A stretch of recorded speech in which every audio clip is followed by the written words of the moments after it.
come with stock interface.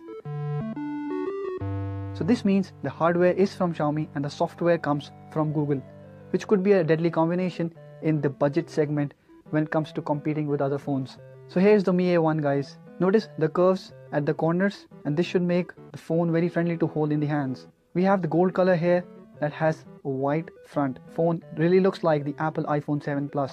Looking at the back, the look of the dual cameras is very close, saved only by the flash which is provided at the front. And also the antenna lines are a total rip-off. There's a 2.5D curved glass at the top, which is a Corning Gorilla Glass 3. Let's power up the phone and check other box contents.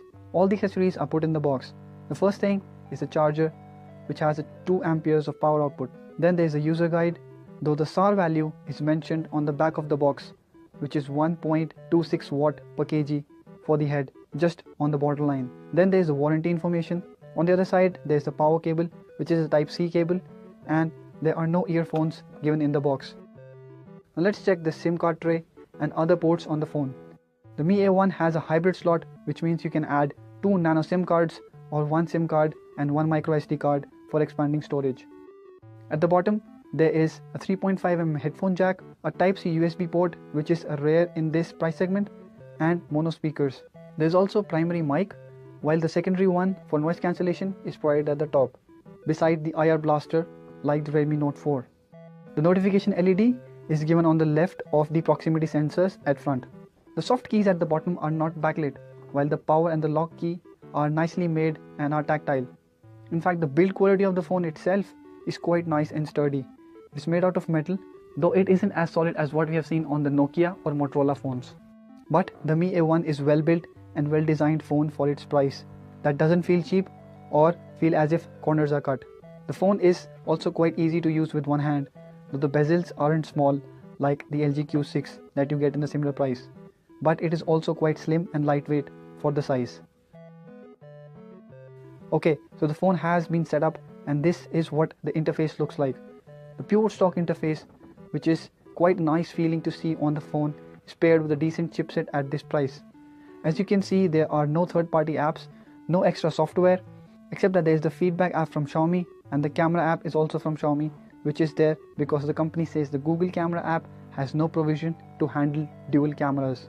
So, like the iPhone, there is a portrait mode as well on the camera to blur backgrounds, and we'll soon take a look at it. For now, let's check more about the software on the phone, which really seems to be fluid and flying on the Snapdragon 625 with 4GB RAM. The phone has 64GB storage, out of which around 50GB is available for use.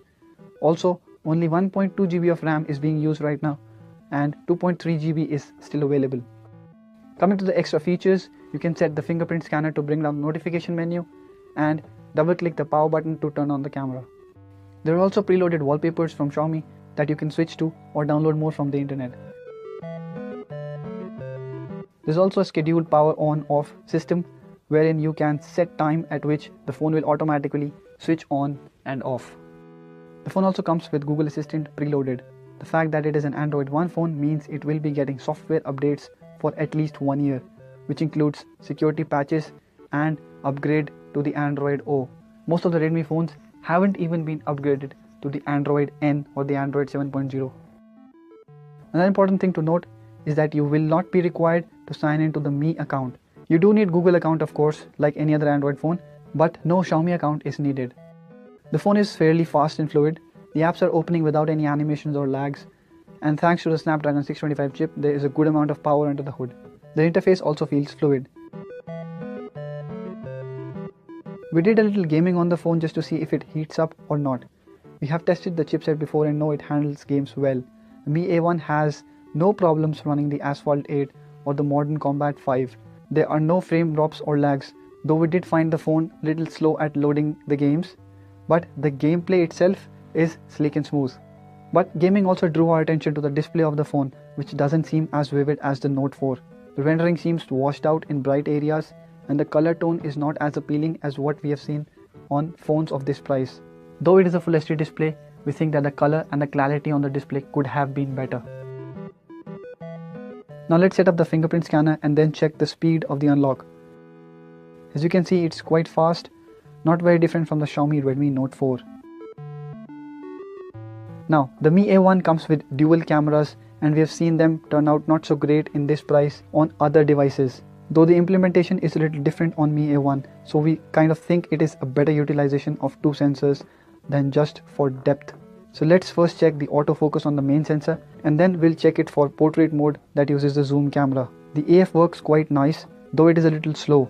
It is accurate and works well for corners as well.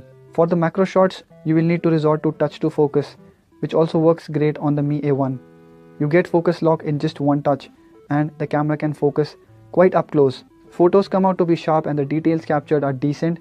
Not great, but very much workable. To our surprise, the focus works good in portrait mode as well, which we have seen take a toll in other dual camera phones like the Lenovo K8 Note. Obviously, the zoom comes in handy when you are taking portrait shots to soften the background and create nice bokeh effect. The details captured are same as the main sensor, which is good. Other features on the camera include slow motion recording and time-lapse capture, both of which are a rare thing in this price segment. The quality is not exceptional, but still workable again.